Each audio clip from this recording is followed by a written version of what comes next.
Boy Abunda gulat na gulat sa mga pinagsasabi, sa mga binitawang salita ni former Congressman Mike Defensor Santiago. Hindi makapaniwala si Boy Abunda na ang kanyang mga kakampi na sila BBM, Bangag, Martin Romualdez sa Saldico ay mga mastermind talaga sa mga nangyayaring nakawan ng pera na bilyon-bilyon o trilyon dito sa flood control scam. Ito mga kabirador, mga kababayan, papanood ko sa inyo itong interview ni Boy Abunda. Kaya nabalak umintindi kung ano. At pakinggan nyo rin po yung panawagan. Panoorin nyo po hanggang dulo. Pakinggan nyo po yung panawagan ni Congressman, former Congressman Defensor Mike Defensor Santiago. Para po ito sa ating lahat. Para sa atin, para sa mga anak natin at sa mga susunod pang henerasyon. So ito mga kabirador, mga kababayan, panoorin po. Napakahalaga po na kanyang sinabi. Mismo si Boy Abunda. Thank you so much. Long time I haven't seen you. Anong reading mo sa kinalalagyan ng bansa, saan mapupunta ang lahat ng ingay ng itong mga rallies, itong mga investigations? Where is this going? What is happening sa iyong pananaw? Our country now is suffering from this economically. We have yung confidence problem from investors, not only from foreign investors, but even local investors. Ang tao galit. Ang tao galit. And, if a government would have to deal with this kind of situation, that there is lack of confidence, maraming uncertainties, talagang masama para sa bansa. Saan tayo pupunta dito? Well, hindi naman natin masabi, no? Parang kung ano yung direksyon ng ating bansa, kung saan siya mapupunta. But definitely, we have to correct what's happening. Definitely, we have to address the political corruption that we are seeing now, the moral degradation in the institutions, in the persons involved in the institutions, not only sa executive, but we see it now in Congress, both in Congress and in the House of Representatives and the Senate. And parang palala ng palala. And I'm afraid for our country. I have the trust. I have this faith in our people. But we have to act. We cannot just stand idly and just watch. We really have to act on all these things and address the problem of our country. Ito ba ang pinakamalala? Ito ang pinakamalala, boy, kasi yung nakita natin ngayon, yun na yung budget process. Now we have 6 trillion in budget, di ba? Tapos, of course, inuutang natin dyan almost 2 trillion a year just to cover up the budget. Yung paggawa pa lang ng budget, inaayos na nila, meron na silang hatian, at nagkakaprograma sila sa insertions, as we have heard. Kasi di ba, pagka nag-present ang Pangulo ng budget, ipipresenta niya yan sa Kongreso, i-review yan ng lahat. Makikita mo na. Like when I was a congressman in the 3rd district, alam ko na yung pupuntang budget sa distrito ko. And then outside of that, people lobby for more budgets in their district, kung ano kailangan nila. Kailan nangyayari yung lobbying ngayon, Mike? That's even before the BICAM? Or is it during the BICAM? It's even before the BICAM, and it especially happens during BICAM. Kasi parang sa BICAM, maliit na grupo na lang eh. Na Committee on Appropriations, which is Saldico, and at the time, it was Senator Grace Poy na Committee of Finance sa Senado. Dapat pinasap na lahat ng budget dun. Inaayos nila yun, kung ano yung mga kailangan nilang gusto nilang ilagay na flood control projects, ilalagay nila dun. And then, upon release, may mga kausap na rin sila in the districts. And I'm sorry boy for saying this, at kailangan malaman ito ng taong bayan, ang pinuro ng sindikato, si Presidente. Committee on Appropriations, Saldico, fixes all the budget, ayusin natin ng kontrata, Speaker of the House, Martin Romualdez, aprobahan nila yon. Pagkatapos pipirma ng Pangulo ang releases ng mga pondong to. Kaya sinabi ko na nga, nung nakita ko na at sinabi ni Saldico na di-deliver siya ng pera kay Presidente, organisado to. Okay. Sabi nung unang video ni Saldico, siya nautusan ng Presidente na 100 billion insertion, siyang nagsabi na hindi pwede, ang 50 billion, ganito, in excess. We all saw that thing. Yes, diba? Yes. Explain to us more kung ano ang nangyari doon. Okay, initially kasi, when Gutesa came out, in fact, boy, ang panawagan ko was, you have to present Martin Romualdez. Kasi ang sabi ni Gutesa, nagdi-deliver kami ng pera kay Martin Romualdez. That's it. In fact, to be fair, to the president at the time. Tinanong ko po si Gutesa, nagdi-deliver ba kayo kay presidente? Sabi niya, sir, hindi ko alam. Never ako nakasama. Kay Speaker Martin lang po. Ngayon, nagulat ako, lumabas si Saldico and he was already saying na hindi, nag-deliver ako kay presidente. Yan na sa akin nagulat ako na sinasabi ko na eto pala from day one na may sinasabi ka na may 100 billion, may 25 billion. Ano naging reaksyon? Hindi nila dininay eh. Ang sinabi ni Senator King, totoo yan, pero hindi ka nag-deliver kay presidente. Nag-deliver ka kay Trigive Ulaibar, USEC, and then USEC Education. Education and USEC Adrian Bersamin. Sabi ni Saldi, hindi, ibang pondo yan. At saka hindi 26 billion, 52 billion yan. So can you imagine, nagkakagulo sila sa kwento that already you're looking at 25 billion plus 52 billion pesos. 77 billion. Isisingit ko lamang ito because I heard an interview of Congressman Toby Chanco. Yes. Na ayon sa kanya, ay ang naratiba ay may nagdi-deliver ng pera sa presidente doon sa Malacanang. Particularly a certain house in front of the Malacanang. Aguado. Na ayon sa kanya, ay walang kinalaman ng presidente dahil ito ay bahay ni former Speaker Martin Romualdez. That's correct. How does it play into your now? Okay. Si Congressman Toby Tiangco, yung kanyang kinikwento lahat, no? On the insertions, what happened. Tama yun eh. I think ang difference lang namin is, where does it stop? Kay Congressman Toby Tiangco, ang pinapoint out niya, hindi umabot kay presidente yan. Walang alam si presidente dyan. Ako, ang pinapoint out ko, okay, eto mga kasama niya, yung kanyang henchman, Committee on Appropriations, sinasabi, tumanggap siya. Number 1. Number 2, siya nag-approve ng budget. Number 3, and most importantly, siya nagre-release ng budget.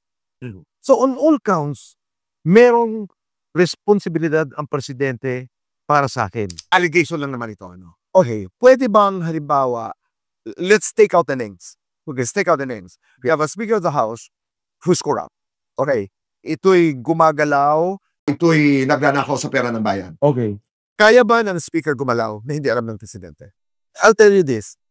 Pag tinignan mo yung flood control programs, there is a program under NEDA. National yung Development Authority. National Economic Development Authority. NEDA. Merong programa ang DPWA. So nakikita nila talaga yung requirements ng flood control based on the development of our country. So sinasubmit nila yung budget based on the NEDA flood control project. So alam mo kaagad, pag submit po pa lang, ito yung mga programang gusto mo. Pag na lumabas na to, at kung saan-saan na lumabas yung mga flood control na hindi naman kailangan, not required, not part of the program, you know that there's already a problem. Now, in the release of those projects, again, dadaan na naman sa iya. The approval is with you, and then the release are with you. Pag nakita mo yung program gumagalaw, even before the program budget is moving, then you know that there's a problem. Magtataka ka. And ang nangyari dito, boy, kasi, kaya naman naging malakihan tong usapan na to, you're talking of 300 congressmen. Lahat sila required sa 25%. Lahat sila. So, alam nila lahat at nagugulat sila, ang laki naman. Bakit naman ganon? So, what I'm pointing out, boy, is, again, without personalities, naging systemic and organized. What's happening? Dati, presidente ka, may mga departments, merong gumalaw dito sa, let's say, DSWD.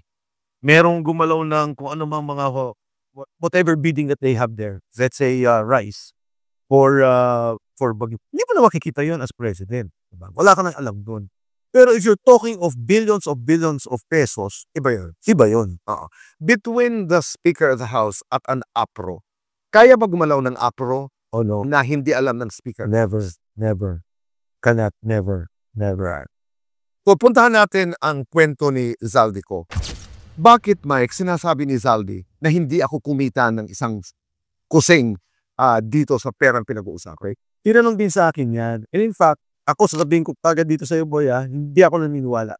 Kasama ka dyan, involved ka dyan, kumita ka dyan. Pero alam ko rin na buwaporma sila from a legal point of view. Okay. That at a certain point, they would have to defend themselves. No? Kaya sinasabi niya na ganito, ganito. Pero, as to the paper trail, as to the ledger, alam mo si Saldi, may libro eh.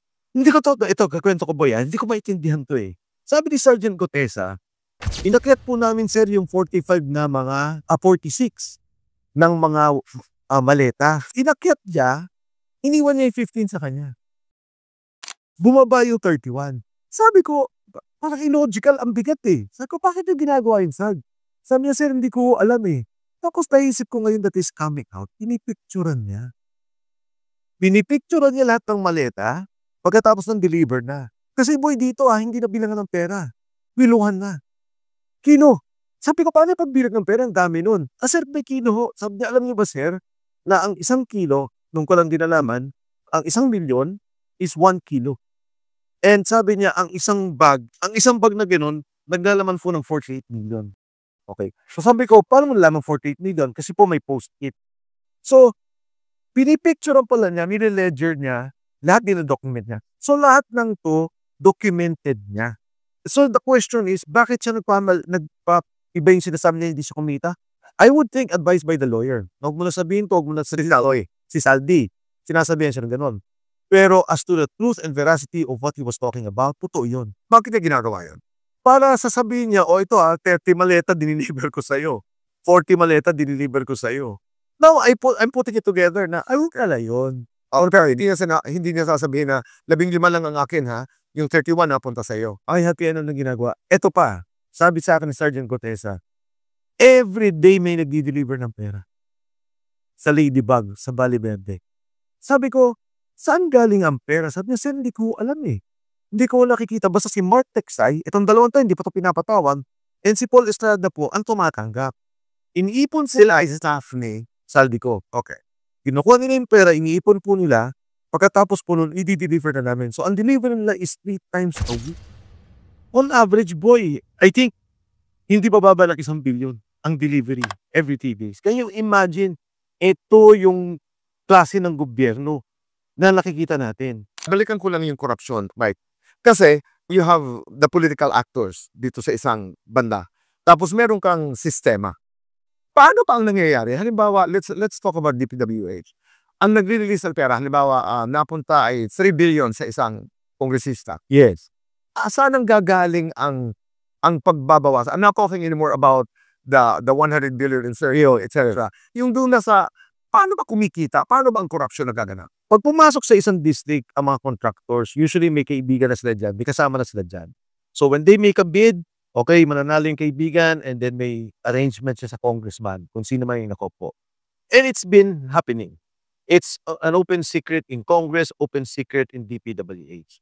I'm not going to dignify Zaldico's statement. Yun ang sinabi ng presidente ng Pilipinas. Ang sinasabi nila ay, hindi naman sworn statement ang sinasabi ni Zaldico. Wala namang ebidensya. I mean, these are all his statements. Ba't kami maniniwala? Unang-una, si Zaldico, dati pa lang sinasabing may kinalaman. Okay, for 4 months, hindi nila kinusuan si Zaldico. Ang sinasabi nila, si Zaldico may problema. Si Zaldico mastermind. Si Zaldico magnanakaw. Siya ang gumawa ng lahat ng to. Ngayon, nagsalita yung magnanakaw. That has probative value. And I'd like to borrow hindi ko to idea, sabi ni Atty. Respicio, sabi ni Harold, sabi niya may gunman na marel pumatay. Nung nahuling gunman, sabi niya, ito yung mastermind. Parating binibigyan ng value yun.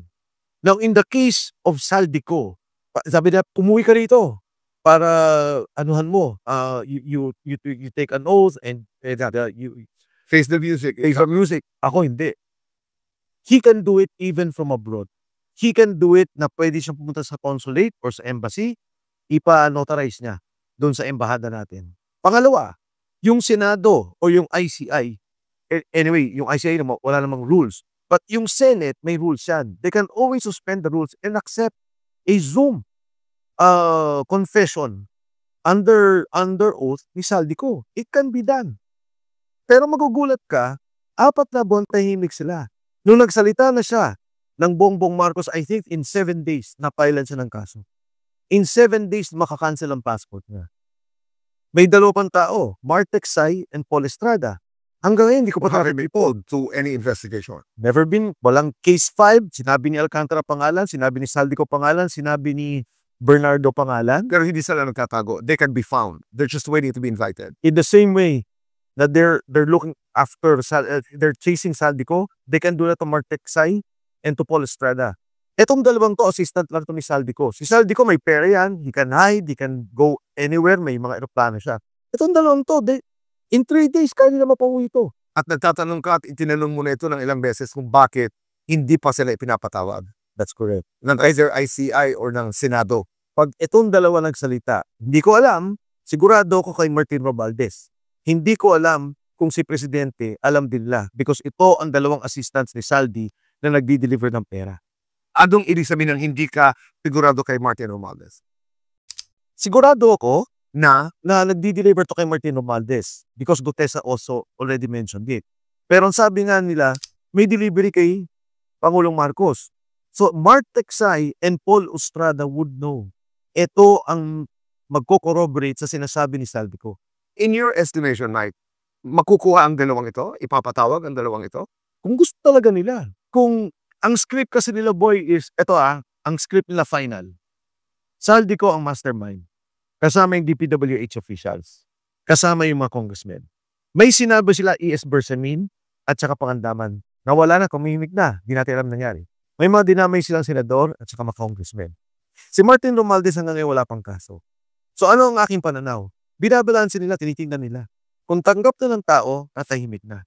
But as long as the people will continue to protest, the people will continue to reject the script that they're proposing, the script will come out.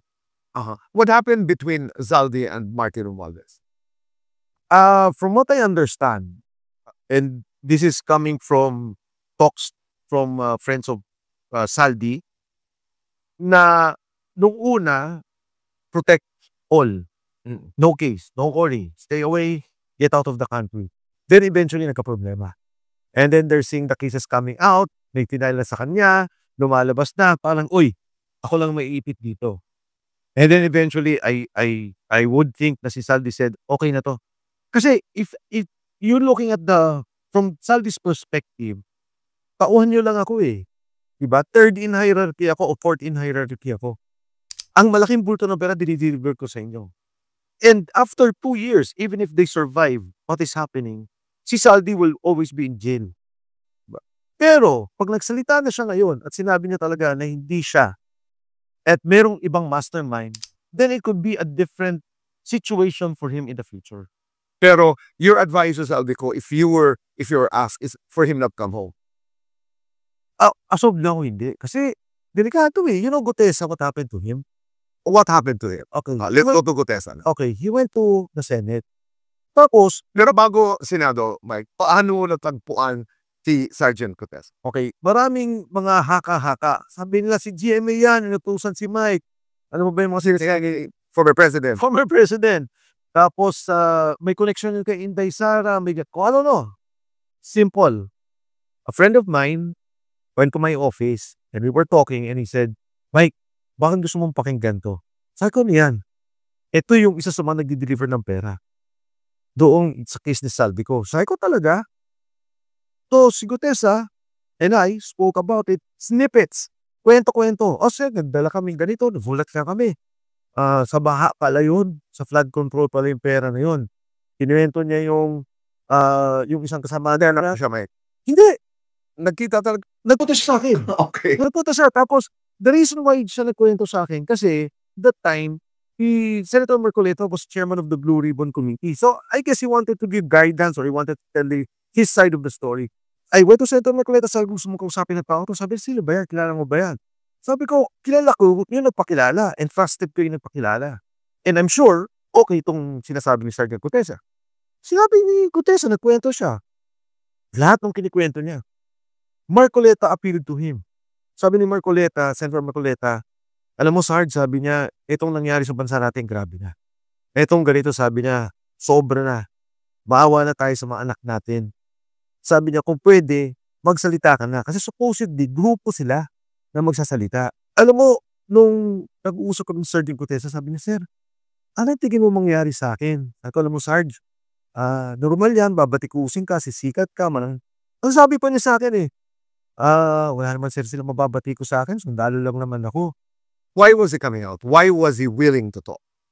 Mukhang sa circles nila, nag-uusap sila ng, grabe ito pala yun, ito pala yung pera. Tapos binaha yung kamag-anakan niya, binaha yung asawa, yung pamilya nung isa. So may personal na harana sana ganun. Oo, tapos parang inaano nila, ito pala yung perang dinideliver natin kasi flood control height of the flood control investigation. Tapos yun nga, nakikita lang bilyon-bilyon. So, when Sergeant Gutierrez eventually decided, one of the provisions of this affidavit was nagre-request siya ng witness protection program. Pero nagulat ako nung Senate hearing, hindi naman niya nireject. Sabi niya hindi niya. Isa. Oo, naparol siya yun. Oo. Initially, after nun, doon na kami nakita. Kinupkup siya nung mga kasama. I'm sorry, May. Tama ba? Publicly niya sinabi na hindi niya kailangan. Yes. Di ba? Yes. Okay. Pagkatapos, after nun, boy, nawala na siya. Hindi kami nag-uusap lang kami through a third party. And then sabi, okay siya, lahat ng reports, okay naman siya, tapos yung pamilya, okay naman.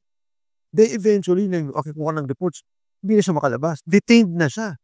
Pagkatapos doon, di ba na-deny yung Navy, okay lang sa akin. I mean, it's okay, I understand that they have to deny it. Ngayon ata, wala na siya doon. Meron kami nakukuha reports kung nasan siya. But anyway, boy, napabaliktad na nila. Oh, because just before the first video of Zaldico, napabalita that he recanted. Yes. Oo, na bumaligtad na babawiin niya lahat ang kanyang sinabi. Yes. So what is your story? Nung nalaman ko na yung pag-recant niya at yung dinedyo pa siya, yun ang pagkakalam ko, no? Coming from the reports, coming from the family. Siyempre nalungkot ako. Tapos medyo nagalit ako.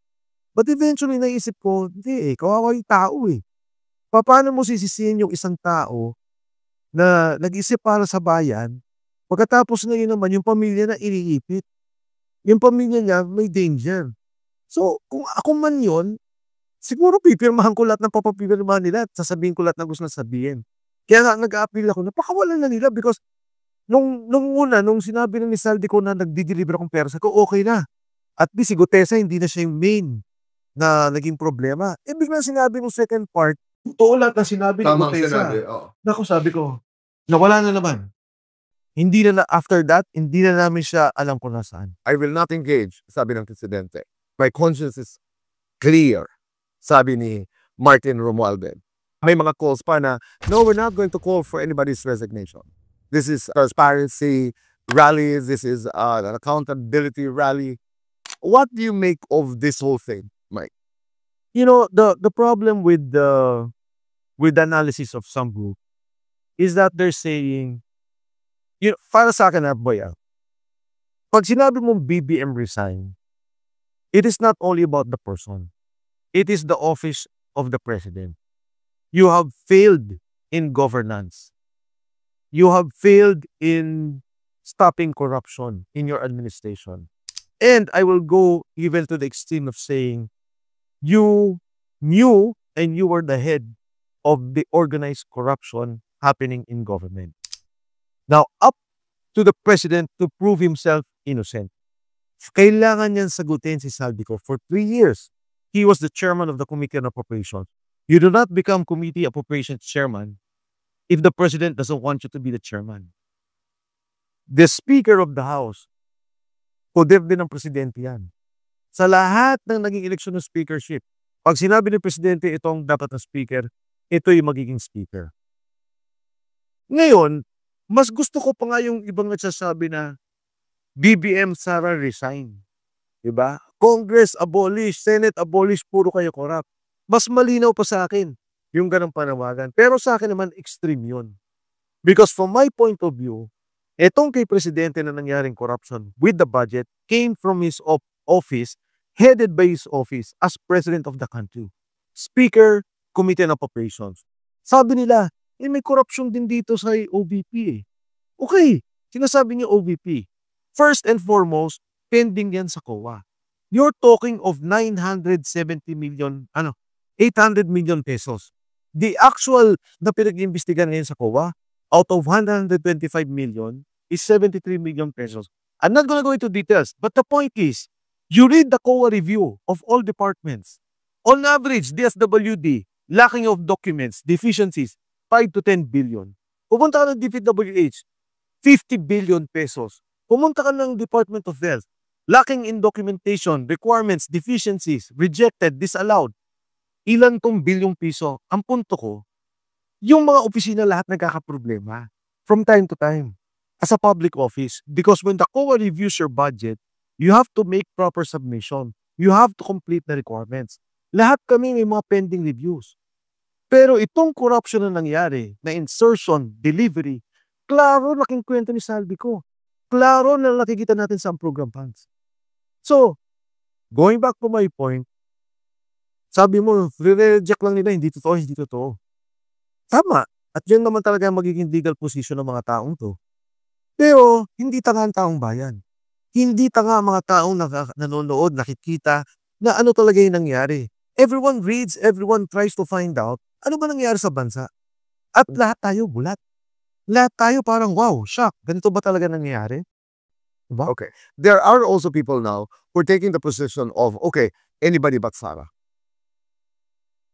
Hindi kasi yun ang ating saligang batas eh. That's the political component of this whole mess. Yes. Kasi it's not purely a corruption issue. There's politics involved. Yes. Kahit na sino, wag lang si Sara. Okay.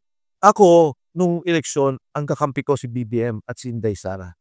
I've never spoken against the president until this time. I've been very quiet. I'm in the private sector, tahimik ako.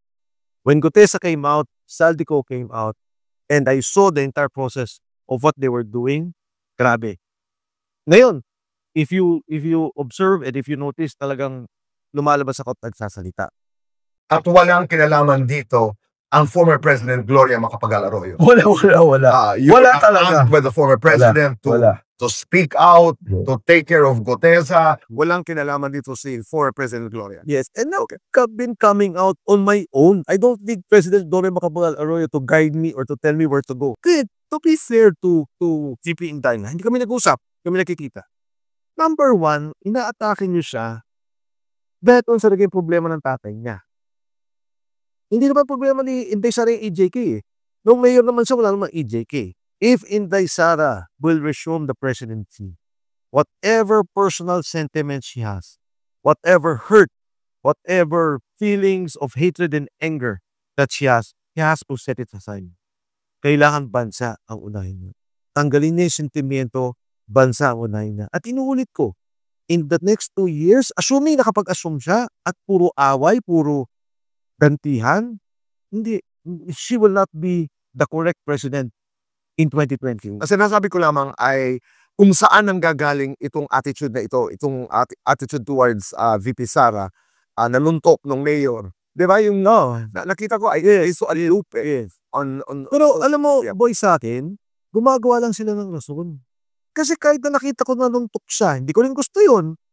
Although nung that time, mayor pa lang siya, bata pa lang siya, and then nung meltdown, ito, gagamitin yung rason versus the corruption that's happening in the country versus what is being ravaged, the plunder that's happening. Walang ospital yung mga tao, walang edukasyon, binabaha, maraming nalunod because meron ka lang nakikitang problema dito sa tao. does it make sense to you? Doesn't make sense. Lahat tayo may problema eh. Ako, nagkakaroon ng problema. Hindi ka naman perfecto. Nagagal ka, pumipitik ang ulo mo. I'm sure, boy, it happens to you. Yeah. But if you will use that on a question of governance, on a question of moral and political correctness, Nasa succession. and succession, parang mali naman ata. Di ba? Parang mali naman ata na, wag na lang yan kasi bahala na lang to. Nakawan lang tayo na the next 2 years o bahala lang yung nangyaring nakawan for the past 3 years. Kesa naman ito, parang mali. Yun, may mga, of course, may mali yun. Okay. With the rally that happened yesterday, at saka the rally for transparency of the Iglesia ni Cristo, anong basa mo, Mike? The people will have their own conclusion of what really transpired in the country. And I am very confident and I have faith in the people that they will do what is right. They will do what is best for the nation and what they see is what is happening to us. Mike, anong panawagan mo sa taong bayan at ang panawagan mo na may kinalaman kay Sergeant Gutesa? Unang-una para kay Sergeant Gutesa, yung po mga taong may hawak sa kanya, nakuha niya na yung gusto niyo eh. Nagawa niya na ho yung recantation, na videotape yung nahusa, yung sundalo yung taong yan, nagsilbi na yan sa bayan.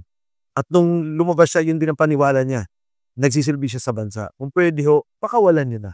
Pabayaan niyo nang bumalik sa pamilya. Doon naman po sa ating mga kababayan, ako ho, malinaw ang issue. Si Saldico, Chairman ng Appropriations, siya gumagawa ng pondo ng gobyerno, kasama si Speaker Martin Romualdez, kasama ang Pangulo, merong korupsyon. Ginagawa nila yung korupsyon at umamin na naman sila sa bigay ng pera. Kailangan po nating lumabas. Physically, boy, we have to come out. We have to campaign. We have to talk to people. Kailangan po nating itulak tong isyong to dahil hindi naman to para sa atin na lang eh. As I've said ako, paparating na ako sa pagiging senior citizen. Ayokong maiwan yung anak ko na lumalaki at ito yung nakikita niyang bansa. Ito yung nakikita niya kinabukasan.